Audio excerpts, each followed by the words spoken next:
Hi guys, thanks for watching. I'm Saumya and I'm back with another video. So in today's video, I am going to be talking about my 10 all-time favorite books. If you are a reader and a book lover, then you should definitely hit subscribe to my channel Saumya's Bookstation, as on this channel I make loads of bookish content. And if you like this video, do not forget to give this a thumbs up, and also do not forget to press the bell icon so that you get notified every time I post a video. One of the most common comments that I get on my channel on different videos is that which is your favorite book of all time. It is obviously impossible to name just one book, so that's why I am making this video. In today's video, I am going to be talking about 10 books that are my favorites for all seasons and all reasons. And you can say that these are my all-time favorite books. And yeah, this is a book recommendation video. If you haven't checked out these books, you definitely should, because even though they belong to different genres, the one thing that is common in these 10 books is that they are all great reads. Do share a list of your all-time favorite reads in the comment section. Let's get into the video. The first book is The Joy Luck Club by Amy Tan. So in 1949, 4 Chinese women who have recently moved from China to San Francisco meet weekly to play a game of mahjong and also to discuss about their lives. So since they are filled with a lot of hope for their daughter's future, they call themselves the Joy Luck Club.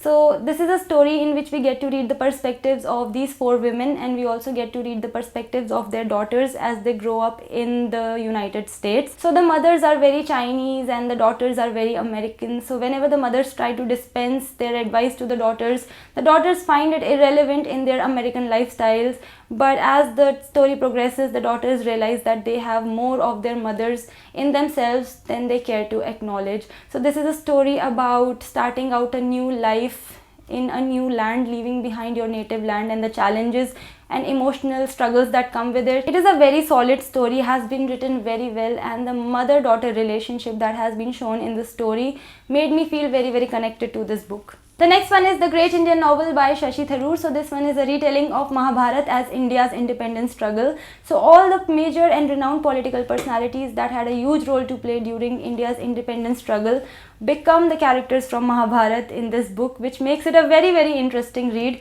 This book is full of a lot of satire, sarcasm, irony, wit, and it is extremely difficult to put down once you start reading it. But yes, one thing that I have to mention is that to be able to enjoy this book properly, you have to be aware of all the major events that took place around the time of India's independence, because then only can you fully appreciate the genius of this book. And yes, of course, this book has been written by Shashi Tharoor, so it has the Shashi Tharoor English. So this is the kind of book that you have to invest your time in, but it is totally worth it. The next one is Persepolis by Marjane Satrapi. So this one is a graphic novel, and this was my first graphic novel that I read back in 2017, and since then I have not stopped recommending it. So if you haven't picked it up, you are really missing out on something that is totally worth your time. So this one is actually Marjane Satrapi's autobiography, so this is non-fiction, and this book talks about Marjane Satrapi's life as a child and her early years growing up in Iran of 1980s and 1990s under its oppressive regime. Reading this book makes you sad, because in this you read about how the freedom of people of Iran during that time got compromised, and it also makes you laugh from time to time because the humor in this book is very dark and very raw. Somehow Marjane Satrapi was able to extract humor out of people suffering during that time, which makes this book a masterpiece in itself.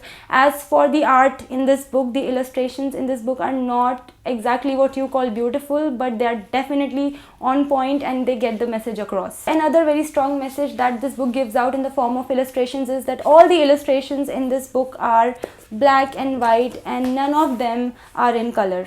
The next one is And Then There Were None by Agatha Christie. So this was my first book by Agatha Christie, and honestly my reading experience with this book was legendary. I'm not even exaggerating. It's a very fast-paced murder mystery. One character drops dead and then another drops dead. Murders take place very quickly. That makes this book very fast-paced, and also because of that very reason you do not really get time to think or suspect who might be the murderer. So obviously that adds a sense of urgency and a vibe of nervousness to the reading experience, which is what is essential in a good murder mystery. This book has all the elements of a classic murder mystery, and that is why this book is a classic. It deserves to be on that pedestal.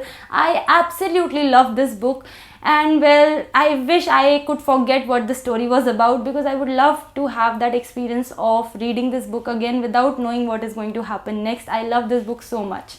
The next one is Pride and Prejudice by Jane Austen, another classic on my list, and I love this book.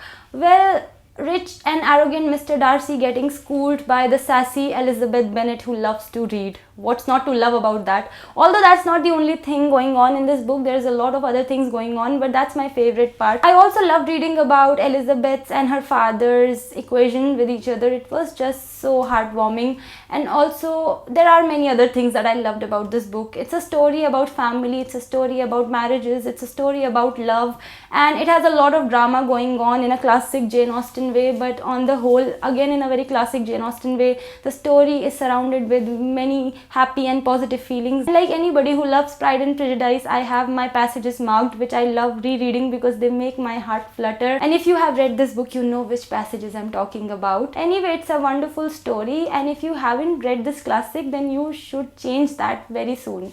The next one is Death Under the Deodars by Ruskin Bond. Now this one is a collection of 8 stories, and each of these 8 stories have a common character of Miss Ripley Bean, and also each of these 8 stories have an element of suspense, and all the stories are taking place in the lap of nature. Whether they are the descriptions of the places or the characters, I mean Ruskin Bond's writing does its magic, and also the suspense factor in each of the stories is on point. Overall, this is the kind of book that when you pick it up, you do not regret your decision. I was used to reading sweet and gentle stories by Ruskin Bond, so this seemed quite different from all that. So I had only gotten it because it's written by Ruskin Bond, so I just wanted to see on an experimental basis if it was going to be a good book or not, but it turned out to be a great book, and that made me very happy.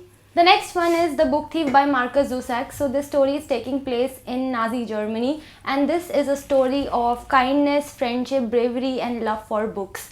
So well, the story has been narrated by Death, and as bizarre as it sounds when you find out about it, as you read this book, you kind of realize that it makes perfect sense. So a little girl named Liesel starts her new life with her foster parents. The general atmosphere in Germany is very tense, with Hitler's government spreading hate against Jews and forwarding its propaganda. This is a story that talks about how it is almost impossible for any propaganda to suppress the kindness that resides within common people through its various characters. The story does that beautifully, and while I was reading this book, I already knew that The Book Thief is very popular among the readers. For one thing, that it makes everyone cry. So when I was reading this book initially, I thought maybe I am just going to feel very sad while reading this book, but I'll not end up crying. But towards the end, I was crying buckets. This is the kind of story that keeps on growing on you as you keep turning the pages. Each and every character in this story becomes dear to you as a reader. The next one is Homegoing by Ya Gyasi. So this one is a multi-generational story that talks about the wounds inflicted by the slave trade in the late 18th century. So this story begins in Ghana with the story of 2 sisters, Effia and Essie, who get separated.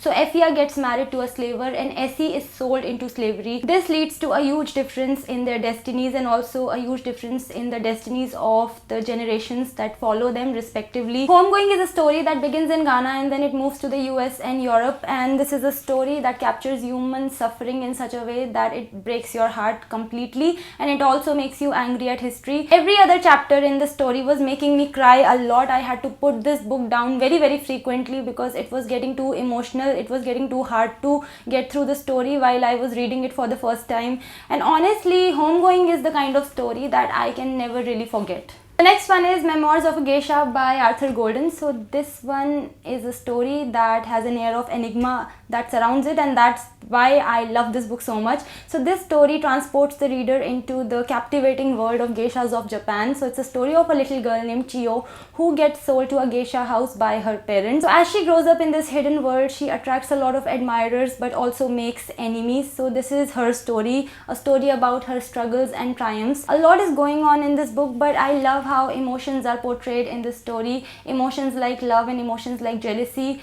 have been talked about through various characters very convincingly. This is the kind of book that when you pick it up, you feel that you will take a long time reading it because of the size of the book, and also the font of this book is quite small. But as you keep reading the story, you realize that you want to consume more and more of the story, and before you know it, the story gets over. That is what had happened with me, and this is the kind of book when you pick it up, there are always a lot of passages and always a lot of dialogues that you feel like writing down or making notes about. So this is that kind of a book, and it's a wonderful reading experience. The next one is Can You Keep a Secret by Sophie Kinsella. This one is by far my favorite book by Sophie Kinsella. This was also her first standalone book. I love a lot of books by her, but for me this book is unmatched. So it's a story of a girl named Emma who works in an MNC called Panther Cola, and also she is in a stable relationship. So Emma keeps trying to get a promotion in her company, but she's not really able to stand up for herself properly, so her promotion never really happens. One day her life completely goes haywire when she ends up blurting out her most embarrassing secrets to a complete stranger on a flight, and that stranger turns out to be her new boss at Panther Cola. So from there the actual story begins. I found Emma's character to be very relatable.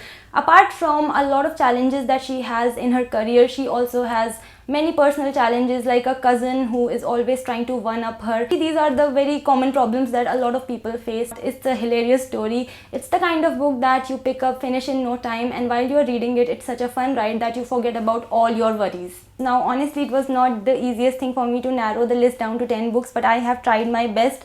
Needless to say, there are other books as well that should have been on the list, but if I had included all of my all-time favorite reads, the number would be a lot more than 10. And if you want to get your hands on any of the books that I mentioned in today's video, then do consider getting them from my affiliate links. Thank you for watching. That's it for today's video. If you want to connect with me on my social media, the links are in the description. I'll see you in my next video. Till then, bye bye.